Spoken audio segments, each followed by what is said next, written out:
아멘. 우리 설교 제목을 우리 따라해 봅니다. 신앙의 한계선을 돌파하라. 신앙의 한계선을 돌파하라. 예, 신앙의 한계선을 돌파하라 라는 제목으로 오늘 본문의 말씀 중심으로 하나님의 은혜 나누기 원합니다.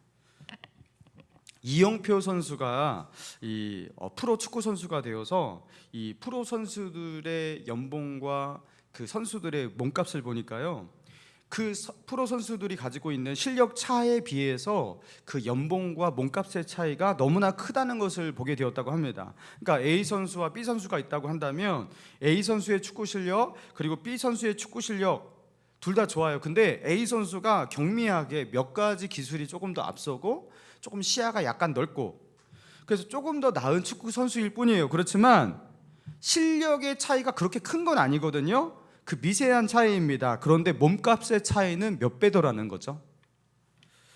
심지어 10배도 나고, 그죠? 그러니까 그것을 퍼센트로 따진다면 실력 차이는 1%, 뭐 1.5%, 뭐 그 정도의 차이에 불과한데 그 선수에게 매겨지는 연봉, 그 몸값의 차이가 어떻게 몇 배, 수십 배 그렇게 차이가 나는 것일까? 이게 이해가 되지 않았다고 해요. 그리고 이게 불공정하다고 그렇게 느껴졌다고 합니다. 그런데 자신이 이 프로 세계에 뛰어들어서 이제 그들과 경쟁하면서 이제 축구 선수로서 그렇게 살아가 보니까요, 그 1%의 차이를 만드는 것이 그렇게 힘들더라는 거죠. 자기의 수준을 1% 끌어올린다라는 것, 그래서 남들보다 차별된, 그죠? 실력이 뛰어난 1% 더 나은 축구 선수가 된다라는 것, 그게 진짜 어려운 일이라는 것을 체감했다고 합니다. 그래서 그 1%의 실력 차이를 만들어내는 그 사람에게 구단은 때로는 수십 배의 연봉을 주면서 또 수백억을 주고 그 몸값을 주고서 선수를 스카웃하는 것, 그게 이제 비로소 이해가 가게 되었다고 합니다. 사랑하는 성도 여러분, 신앙도 그렇습니다. 그저 그런 적당한 믿음으로 살아가는 것, 여러분 그것은 그렇게 어려운 건 아니에요. 적당한 믿음으로 살겠다 하는 게 뭐가 어렵겠습니까? 그러나 이 적당한 믿음의 수준에서 벗어나서 나는 하나님이 기뻐하시는 분명한 믿음, 확실한 믿음, 하나님이 칭찬하시는 그 믿음으로 살아갈 거야. 여러분 이렇게 목표치를 잡고 살아가잖아요. 여러분 그게 어렵습니다. 왜냐하면 대부분 우리 믿음의 사람들은 신앙의 한계선을 가지고 있거든요.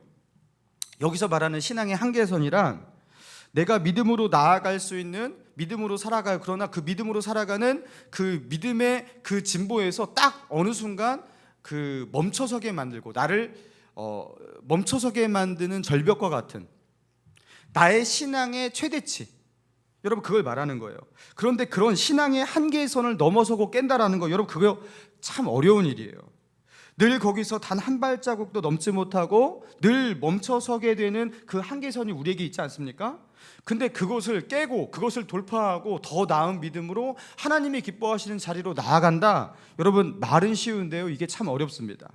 사랑하는 성도 여러분, 그러나 그 신앙의 한계선을 넘어서는 성도가 되시길 바랍니다. 자신이 가진 신앙이 이 정도면 됐지, 이렇게 살면은 뭐 되겠지, 이렇게 만족하고 있다면 여러분 그것은 신앙의 범주에 있긴 하겠지만 그거는 영성이 아니에요. 영성. 그걸 뭐라고 합니까? 타성이라고 합니다. 타성에 젖어 있는 신앙. 그래서 굳어진 그 신앙, 그거는요 멈춰서서 그대로 있는 게 아니에요. 그거는 성경에서는 어떻게 말하고 있습니까? 죽어있는 신앙이에요. 내 신앙이 한계선을 마주하고서 그냥 거기에 멈춰서 있다, 그거는 거기에서 멈춰서서 그대로 있는 신앙이 아니라 죽어있는 신앙이라는 거예요. 살아있는 사람은요 멈춰 설 수가 없잖아요. 그죠? 움직여야 되잖아요. 자신의 한계선을 넘어서려고 끊임없이 노력하는 것, 여러분 그게 살아있는 신앙이라는 거예요. 여러분 그런 맥락에서 오늘 본문의 말씀을 묵상합니다. 오늘 본문에서 유명한 장면이 나오죠. 베드로가 3번이나 예수님을 부인하는 사건입니다. 아니 언제는 예수님을 그렇게 사랑한다고 죽기까지 예수님을 따르겠다고 큰 소리를 치면서 맹세하고 그러더니만 예수님을 3번이나, 한 번도 아니고 3번이나 그렇게 사람들 앞에서 부인하고, 이게 무슨 망신이냐는 거죠. 그전에는 왜 그렇게 신앙이 좋은 척 했던 거야 베드로? 누군가는 그렇게 베드로를 비난할 수가 있을 것입니다. 그런데 정말로 베드로는 이렇게 비난받을 만한, 비난받아 마땅한 사람이 맞습니까? 여러분, 그렇지 않다고 생각해요. 베드로는요, 그래도 예수님이 붙잡히셔서 이 대제사장 그 산헤드린 공회로 끌려갈 때에 예수님의 신변을 걱정하면서 그 뒤를 쫓아갔던 나름의 용기를 가지고 있던 사람이었습니다. 그래서 예수님이 끌려가신 대제사장의 집 그 뜰에서, 그 뜰 바깥에서 그렇게 기다리고 있었어요. 다른 제자들은 뭐 했냐? 다 주랭랑치고 도망갔어요. 나 살기 바쁘다 하면서 도망갔지만 그래도 베드로는 용기를 내어서 예수님이 붙잡혀 가신 그곳으로 그렇게 뒤쫓아갔어요. 예수님이 걱정되었던 거예요. 그런데 거기서 아주 낭패를 당하게 되었던 거죠. 자, 오늘 본문 69절입니다. 69절 같이 읽어봅니다. 시작. 베드로가 바깥 뜰에 앉았더니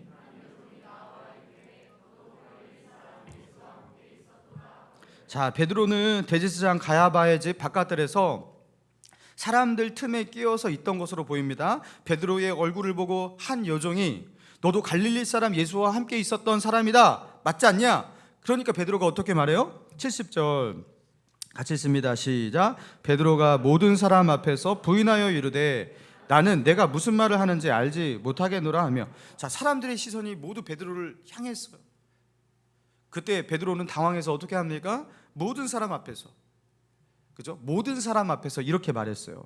내가 무슨 말을 하는지 알지 못하겠노라. 나는 예수를 모른다, 이렇게 말한 거예요.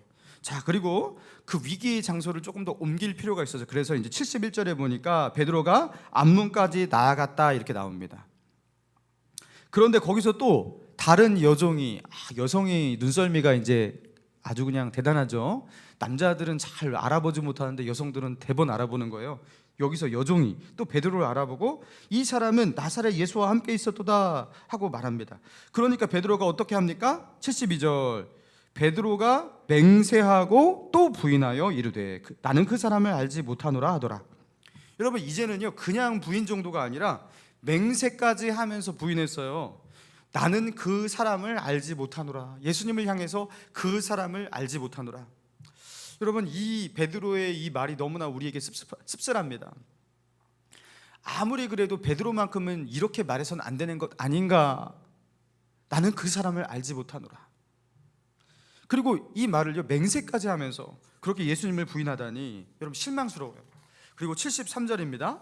자, 조금 후에 곁에 섰던 사람이 이제 섰던 사람들이에요. 사람들, 몇몇의 사람들이 나와서 말합니다. 너도 진실로 그 도당이라 내 말소리가 너를 표명한다.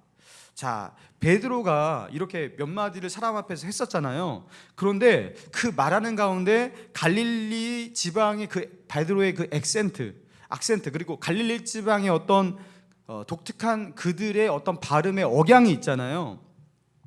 그게 이제 들리는 거예요.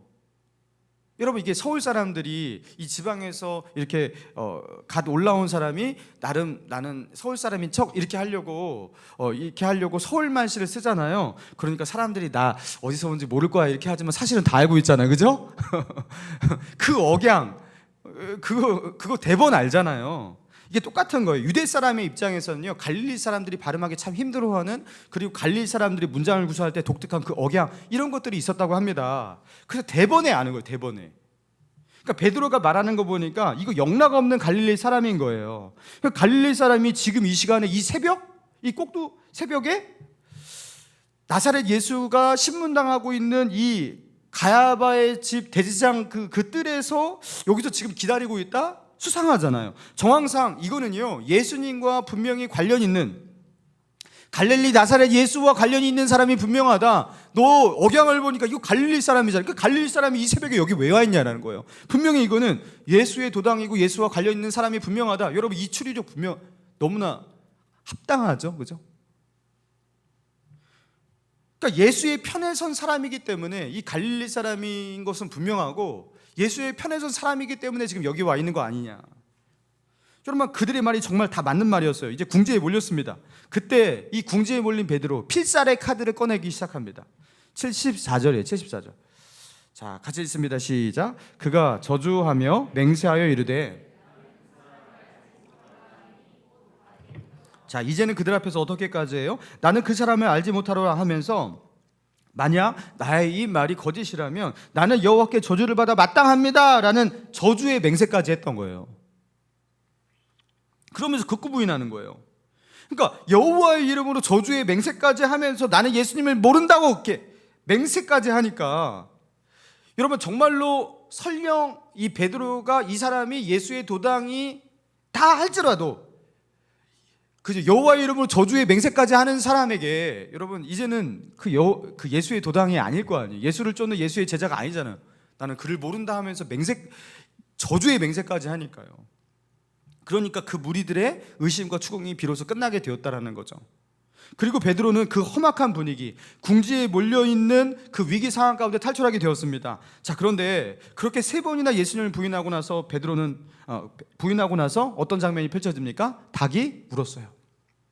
그리고 예수님이 하셨던 말씀, 내가 오늘 밤 닭이 울기 전에 3번 나를 부인하리라, 그 말씀이 생각나서 밖으로 뛰쳐나가 베드로는 심히 통곡하며 울게 됩니다.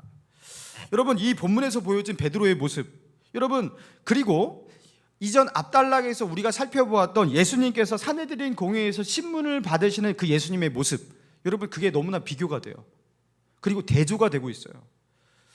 예수님은요, 그 무시무시한 산헤드린 공회, 거기에 끌려가셔서 대제사장 가야바가 그 많은 산헤드린 공회에 그 예수님의 목숨을 쥐고 있는 사람들이거든요.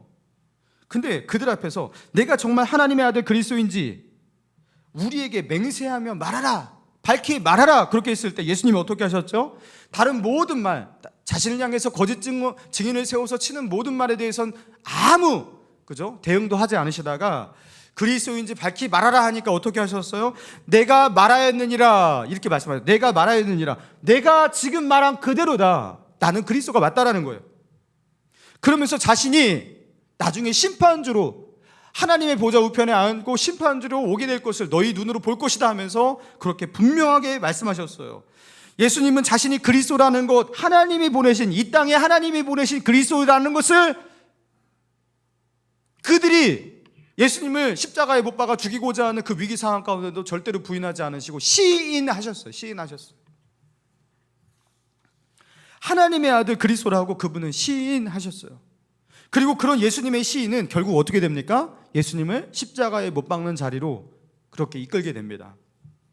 그러나 베드로는 예수님이 신문을 받고 있는 그 대제사장 그 바깥들에서 한 여종이 너 갈릴리 예수와 함께 있었지? 하니까 그 여종 앞에서 아니라고 부인합니다. 또 다른 여종 앞에서도 예수님을 또 부인합니다. 그리고 베드로의 그 갈릴리 억양을 듣고서 의심하는 그 많은 사람들의 추궁이 있자 이제는 저주의 맹세까지 하면서 나는 예수를 모른다고 부인합니다. 여러분, 이 마태복음의 이 내용을 지금 이렇게 쭉 읽어가는 사람들이요, 지금 이 베드로의 이 장면을 볼 때 어떤 생각을 할 수밖에 없냐면요, 마태복음 10장 28절 이하의 말씀이 기억날 수밖에 없거든요. 자, 마태복음 10장 28절에 이 말씀이 있어요. 몸은 죽여도 영혼을 능히 죽이지 못하는 자들을 두려워하지 말고 오직 몸과 영혼을 능히 지옥에 멸하실 수 있는 이를 두려워하라 하면서 32절, 누구든지 사람 앞에서 나를 시인하면 나도 하늘에 계신 내 아버지 앞에서 그를 시인할 것이요, 누구든지 사람 앞에서 나를 부인하면 나도 하늘에 계신 내 아버지 앞에서 그를 부인하리라. 사람 앞에서 예수님을 시인하는 것과 사람 앞에서 예수님을 부인하는 것, 그게 얼마나 중요한지 예수님은요 마태복음 10장에서 그들에게 강조하면서 말씀하셨거든요. 사람들이 두렵다고, 자기의 목숨에 위협을 가한다고 사람 앞에서 예수님을 부인한다면 예수님도 하늘에서 하나님 앞에서 그를 부인할 거라, 그를 모른다고 부인할 것이라고 그렇게 말씀하셨어요. 근데 사람들 앞에서 믿음으로 그렇게 예수님을 시인한다면 예수님도 하늘에서 그 사람을 안다고 그렇게 시인할 것이라고 말씀하셨죠. 그런데 베드로가 지금 어떻게 하고 있어요? 예수님 부인했잖아요. 사람들 앞에서 한 번도 아니고 3번이나. 여러분, 그럼 베드로는 어떻게 되는 거예요? 이제 끝난 겁니까? 베드로는 이제 구원받지 못하고 천국에 못 가는 버림받은 사람이 되는 겁니까? 아니에요. 예수님을 부인한 베드로는요 어떻게 하죠? 이 닭이 울고 예수님이 하셨던 그 말씀이 생각나서요. 닭 울기 전에 네가 나를 3번 부인하리라. 그 말씀, 그게 생각나서 어떻게 합니까? 뛰쳐나가요. 뛰쳐나가서 어떻게 하냐면 통곡하고 울었습니다. 여러분, 베드로는요 넘어서지 못하는 자신의 신앙의 한계선을 정확하게 발견했어요. 베드로는 어떤 사람입니까? 예수님을 지지하는, 예수님을 환영하는 수많은 인파들이 많고, 그렇죠?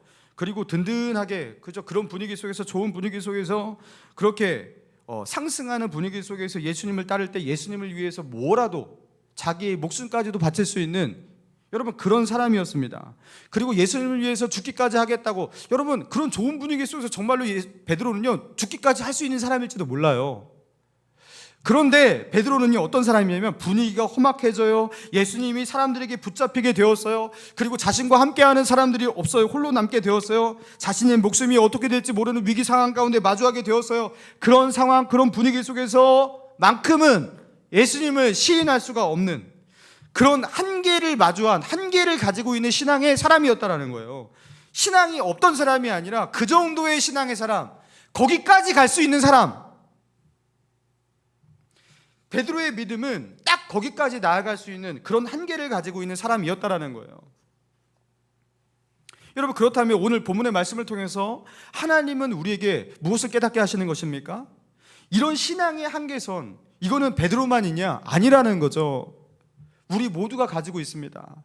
우리는 주님께 순종하려고 오늘도 순종하기 위해서 주님께 나아가고, 그리고 순종으로 월요일, 화요일, 수요일 살려고 그렇게 노력하고, 여러분, 그렇게 노력하지만 그 순종으로 나아가는 그 발걸음을 멈춰서게 만드는 나의 신앙의 한계선, 믿음으로 더 나아가 보려고 하지만 늘 거기서, 그렇죠, 부딪히고 넘어지게 되고 시험에 들고 절망하게 되고 더 이상 나아가지 못하는 신앙의 한계선이 있어요, 없어요? 있잖아요. 다 있어요. 크고 작은 영역 가운데 다 있습니다. 주님과 동행하는 그 손을 꼭 붙들고 어디까지나 아골골짝 빈들까지 가겠다고 그렇게 고백하지만 정작 주님의 손을 딱 놓아버리는 그 지점 있잖아요. 그게 있다라는 거예요. 그게 바로 베드로가 마주했던 신앙의 한계선과 같은 것이고 우리가 마주하는 신앙의 한계선입니다. 여러분, 이전에 베드로는요 어떤 사람이었냐면 자신에게는 그 한계선이 없다고 생각했어요. 내가 죽기까지 모두가 주를 버리더라도 난 주님을 따르겠습니다. 나는 끝까지 갑니다. 자기에게는 그 한계가 없는 줄 알았어요. 그런데 믿음의 발걸음을 멈춰서게 만드는 자신이 결코 넘어서지 못하는 그 한계선을요 오늘요 처절하게 마주하게 된 거예요. 베드로는 분위기가 좋을 때는 예수님을 위해서 뭐라도 할 수 있는 사람이지만 그 분위기가 안 좋을 때, 상황이 어려울 때, 여러분, 신앙이 너무나 무력해지는, 심지어 예수님을 부인까지 할 수 있는 그런 사람이에요. 사랑하는 성도 여러분, 자신의 모습 가운데, 이 베드로의 모습이 자신의 모습 가운데 보이기도 하는 분 계실 거예요. 여러분, 그럼 나는 신앙이 없는 사람이냐? 여러분, 아니에요. 베드로가 발견한 신앙의 한계선처럼 나도 그 신앙의 한계선을 마주하고 발견하게 되는 거예요. 여러분, 이런 신앙의 한계선을 우리가 마주하게 될 때 어떤 사람은 그 시험 앞에서 쓰러집니다. 신앙이 주저앉아 버립니다. 그리고 또 어떤 사람은 그 신앙의 한계선을 마주하면서 결국 그 신앙의 한계선 앞에서 절망하고 힘들어하지만 그것을 돌파하는 사람이 있어요. 자, 그럼 어떻게 해야지 그 신앙의 한계선을 마주하고 그것이 나에게 유익이 되고 결국 그것을 돌파하는 사람이 되냐? 최소한 우리에게 베드로와 같은 모습이 있어야 한다는 거예요. 자, 오늘 본문 75절을 같이 한번 읽어봅니다. 75절 시작. 이에 베드로가 예수의 말씀에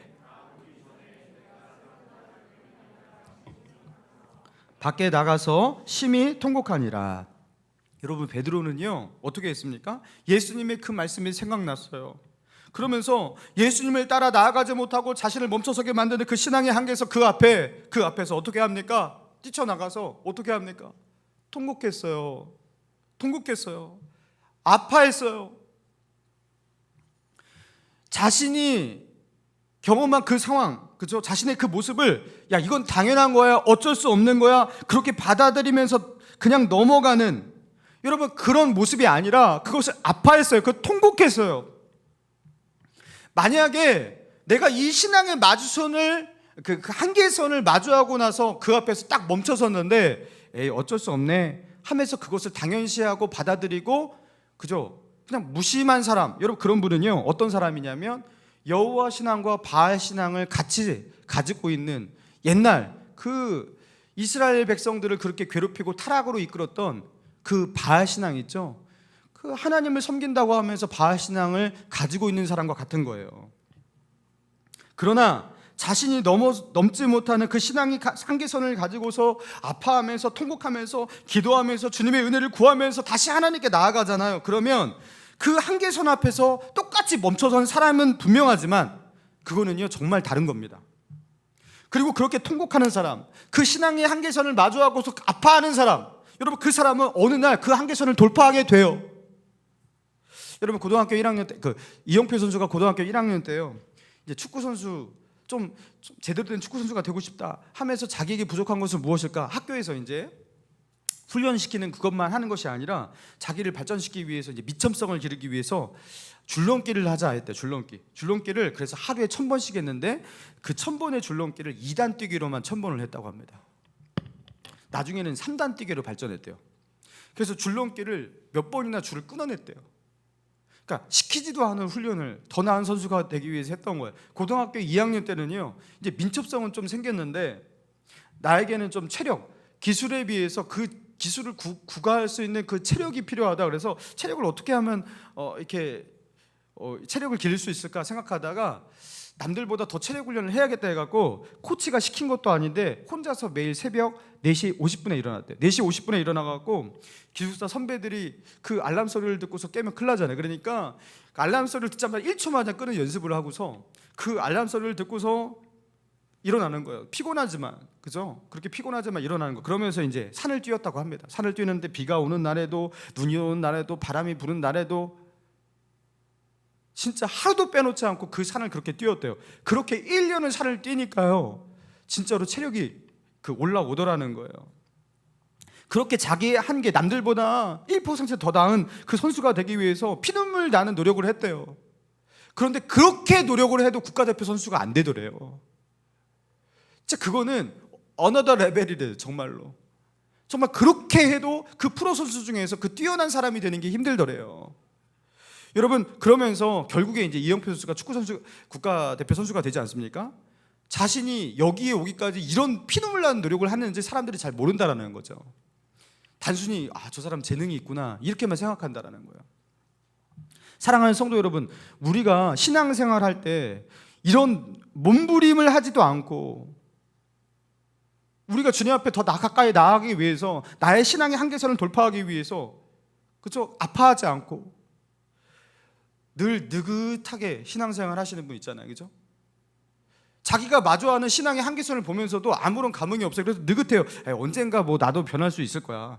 뭐 그렇게 되겠지 하면서 그렇게 느긋하게 신앙생활 하시는 분이 있어요. 여러분 근데 정말로 신앙이라는 것이 정말 그렇게 느긋하게 할 만한 것이 맞습니까? 오늘 받지 못했어요. 은혜 못 받았어요. 근데 뭐 언젠가는 은혜를 받는 일도 있겠지 하면서 여러분 정말로 그렇게 신앙이라는 것이 그렇게 느긋하게 할 만한 게 맞습니까 이게? 아니잖아요. 우리가 이 믿음의 싸움이라는 것은 그렇게 해서는 안 되는 거잖아요. 멈출 수 없는 하나님의 운동력이란 이제 우리 신학하는 학생들에게 좀 유명한 책인데요. 맥머너스 목사님, 이 목사님이 이제 하루는 미국에 있는 이제 한 신학교를 졸업한 전도 유망한 목사님 그리고 이제 사모님이 있는 그 가정에 찾아갔어요. 찾아가서 그 가정과 이 사역자 가정과 믿음의 이제 교제를 나누게 되었다고 합니다. 그런데 이 목사님 가정이 최근에 이제 수천 명의 주민들이 살고 있는 좀 작은 마을이죠. 미국에 있는 작은 마을에서 임지를 얻어서 이제 목회 사역을 하기로 결정한 상태였다고 합니다. 자, 그리고 이제 맥머너스 목사님이 그 목사님 가정과 사역에 대한 비전을 나누면서 교제하면서 그런 제안을 했대요. LA로 로스앤젤레스로 그렇게 사역지를 옮겨서 그렇게 사역을 도전해 보는 것이 어떻겠습니까? 이런 제안을 하게 되었다고 합니다. 그런데요, 그분들이 그 제안에 대해서 하나님은 그것을 원하지 않으실 것이라고, 그거는 하나님의 뜻이 아닌 게 분명하다고 이렇게 거절을 하더라는 거예요. 그런데 그 제안을 거절하는 것 때문에 충격을 받는 것이 아니라 그 이유를 말하는 것 때문에 충격을 받았다고 합니다. 자, 어떤 이유로 그게 하나님의 뜻이 아닐 거라고, 로스앤젤레스로 사역하는 것은 하나님의 뜻이 아닐 거라고 그분들이 말했냐면, 하나님은 자신의 자녀들이 그런 흉악한 도시의 위험과 그리고 타락할 수 있는 위험 속에 우리가 있는 것을 결코 원하지 않을 것입니다. 우리가 있는 이 마을, 흉악한 사람들도 좀 갱들, 마약, 범죄자들 이런 사람도 또 없고, 그리고 타락한 어떤 도시의 문화들도 덜한 이런 어떤 이 마을에서 사역하는 것, 그래서 우리가 이 안전한 곳에 있는 것을 하나님은 원하실 것입니다. 이렇게 하나님의 뜻을 말하더라는 거예요. 그런데 이 맥마노스 목사님이 곧 한 교회를 책임지고 영적 리더십을 준비하고 있는 이 목사님이 이런 마인드를 가지고 사역에 임한다면 과연 이분들이 목회할 그 교회는 어떻게 될 건가 걱정이 되더래요. 그러면서 이 맥마노스 목사님이 고린도후서 11장 23절 이하의 말씀, 사도 바울의 그 고백을 말했어요. 내가 수고를 넘치도록 하고 옥에 갇히기도 더 많이 하고 매도 수없이 맞고 여러 번 죽을 뻔하였으니 유대인들에게 40에 하나 감한 매를 5번이나 맞았으며 광야의 위험과 바다의 위험과 거짓 형제 중에 위험을 당하고. 여러분, 지금 일부분만 읽어드린 거예요. 사도 바울이 선교 사역을 감당하면서 어떤 일을 당했다고 늘 유대인들과 이교도들의 핍박이 있는 곳, 강과 바다의 위험과 광야가 있는 곳, 굶주림이 있는 곳, 이런 곳을 찾아다니면서 복음을 전할 수밖에 없었다고. 그런데 이게 이제 사도 바울의 인생인데, 이런 사역자 가정은요, 가장 안전한 곳, 그리고 그 안전한 곳을 찾아다니면서 이 안전한 곳에 있기를 하나님이 원하신다고, 그 하나님의 뜻을 그렇게 파악하는 것이 이게 과연 맞냐라는 거예요. 사랑하는 성도 여러분, 하나님의 뜻이 우리의 안정과 안전일까요? 과연? 그야말로 평화롭고 아무 문제가 없는 삶, 그게 하나님의 뜻일까요? 이 맥마노스 목사님은요, 이런 말을 남깁니다. 기독교 신앙의 중심이 되는 상징이 십자가, 죽음의 도구가 되는 십자가라면 어떻게 기독교의 신앙이 안전할 수 있겠는가? 세례는 무엇입니까? 그 사람이 물에 잠겨서 죽는 걸 말하는 거예요. 노아의 심판과 같이 그렇게 죽는 걸 말하는 거예요. 그 세례, 죽음과 부활을 묘사하는 물의 무덤, 그 세례가 기독교 신앙의 중심이라면 어떻게 우리가 이처럼 위험한 신앙으로부터 안전한 신학을 발전시킬 수 있겠는가? 좀 어려운데요. 한마디로 십자가와 세례가 기독교 신앙의 중심으로 알고 있는 이 기독교 신앙 속에서 어떻게 안전을 추구하는 신학이 만들어지고 안전을 추구하는 신앙이 성경적인 신앙이라고 할 수 있겠냐라는 거예요. 그래서 이 맥마노스 목사님이 얘기를 나눴던 그 목사님처럼 우리도 이런 신앙의 한계선, 그 목사님처럼 그 사역자 가정이 마주했던 그 신앙의 한계선처럼 우리도 신앙의 한계선을 가지고서 이게 하나님의 뜻일 거야 하면서 늘 멈춰서고 그 한계 속에서 그렇게 살아가는 모습이 우리에게도 있을 거라는 거죠. 여러분, 그리고 이 목사님이 그렇게 도전합니다. 우리에게 없는 것, 하나님은 여기에 있는 것을 원하실 거야, 이 안전한 곳을 원하실 거야, 이렇게 말씀하면서 우리에게 부족한 건 그게 뭐냐면 믿음의 모험이라는 거예요. 믿음의 모험. 그러면서 이제 명언을 남겨요. 여러분, 이거는 받아 적으셔도 됩니다. 많은 경우에 우리는 성령의 인도를 받는 모험보다 하나님 없는 안전을 택한다. 많은 경우에 우리는 성령의 인도를 받아 살아가는 모험보다 하나님이 없는 안전을 택한다라는 거예요. 하나님의 인도를 받고 살아가는 광야를 택하기보다 하나님 없이도 어느 정도 안전을 보장받을 수 있는 애굽에서 살기를 원한다라는 거예요. 가나안의 그 안악자손과 싸우는 그 모험을 택하기보다 자신이 지나왔던 그 광야를 다시 돌아가서라도 다시 그 애굽으로 돌아가는 안전을 택한다라는 거예요. 우리는 성령의 인도를 받아 살아가는 미래를 알 수 없는 그 모험을 택하기보다 하나님 없이 살아가는 안전이 더 좋다고 생각한다라는 거예요. 사랑하는 성도 여러분, 우리에게 이런 한계선이 깨어지길 원합니다. 주님을 위해 살겠다고 나에게는 주님이 목숨보다 소중하다고 말하면서 정작 그 목숨과 아무런 관련이 없는 돈 문제, 그 돈 앞에서 완벽하게 무너지고 철저히 그저 쓰러지는 그런 모습. 여러분, 이 한계선을 여러분 심각하게 다루시고 이 한계선을 넘어서시기 바랍니다. 늘 바쁘고 다급해지면 영적인 것, 영적인 우선순위, 이게 생각이 나지 않아요. 그래서 영적인 생활부터 중지해버립니다. 기도 생활부터 안 합니다. 스트레스, 그거는 세상의 위로 쾌락, 그것으로 풀면 되는 거예요. 그러면서 여러분 늘 경건의 방식으로 이 땅을 살아가면서 하늘의 위로를 구하며 살아가는 것이 아니라, 그죠? 그렇게 세상의 방식으로 뭔가를 해결하려고 하는 이 신앙의 한계선이 깨어지길 원합니다. 직장은 직장이에요. 사업은 사업이에요. 그리고 교회 일은 교회 일이에요. 신앙은 신앙이에요. 이게 구분됐어요. 이분법적인 성속의 이 세계관 속에서 하나님의 나라는 내가 하나님께 예배하는 여기만 하나님의 나라인 거예요. 직장 가고 일터에서 거기서 사람 만날 때에는 그렇게 살아갈 수가 없어. 불가능해. 그리고서 교회 와서는 다시 신앙인으로 변하는, 그리고 이게 어쩔 수 없다고 생각하면서 항변하고 있는, 여러분 이게 신앙의 한계선이거든요. 여러분 그게 어쩔 수 없는 게 아니라 나의 한계선입니다. 내가 딱 거기까지밖에 가질 못하는 거예요. 여러분 그 신앙의 한계선이 돌파되기를 원합니다. 여러분 제가 신대원 다녔을 때거든요. 신대원에서 이제 기말고사가 다가와요. 이제 기말고사를 잘 받아야 돼요. 그거 잘 받아야지 뭐 장학금도 탈 수 있고 뭐 나름 아무튼 도움이 됩니다. 한 주간 동안 근데 이제 기말고사 시험을 치르면서, 그죠? 그 영적으로 너무나 피폐한 경험을 제가 했던 거예요. 시험은 나름 잘 봤어요. 그런데 제가 하나님 앞에서 시험을 잘 못 본 느낌이 드는 거예요. 그러니까 기말고사 시험을 막 불이 나게 아침부터 막 준비하면서 시험 준비를 하니까 어떻게 하냐면 아침에 늘 드리던 그 기도 시간, 하나님 앞에 경건 시간을 생략해 버리는 거예요. 짧게 그냥 뭐 이렇게 대충 한다든가.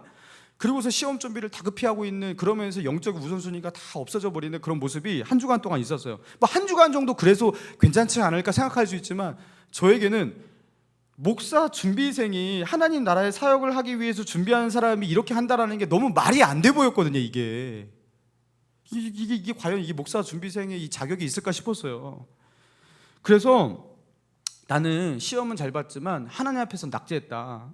그러면서 그때부터 제가 이를 꽉 깨물고 어떻게 하냐면, 하나님 다음 기말고사를 제가 다시 보여드리겠습니다 하면서, 그때부터 다음 기말고사는 내가 절대로 내가 이거 무너뜨리지 않겠다 하면서 기말고사 준비를요, 그게 다급해서 신앙의 그 우선순위, 그 영적 경건생활 우선순위 무너뜨리지 않으려고 제가 3주 전부터 준비했어요.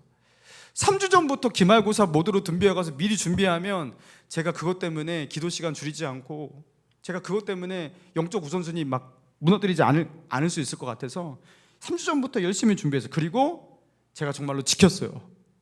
여러분 이게 얼마나 힘든 일인지 몰라요. 저에게는. 여러분 그렇게 하니까 정말 극복되기 힘들 것 같다 싶은 그게요, 여러분 극복이 되더라는 겁니다. 여러분 우리가 마주하고 있는 많은 그 신앙의 한계선들이 그 심각성을 느끼고, 그저 베드로처럼 어떻게 하는 거예요? 통곡하고 아파하면서 나는 왜 믿음으로 살지 못할까? 내가 왜 여기서만큼 이렇게 주님을 부인할까?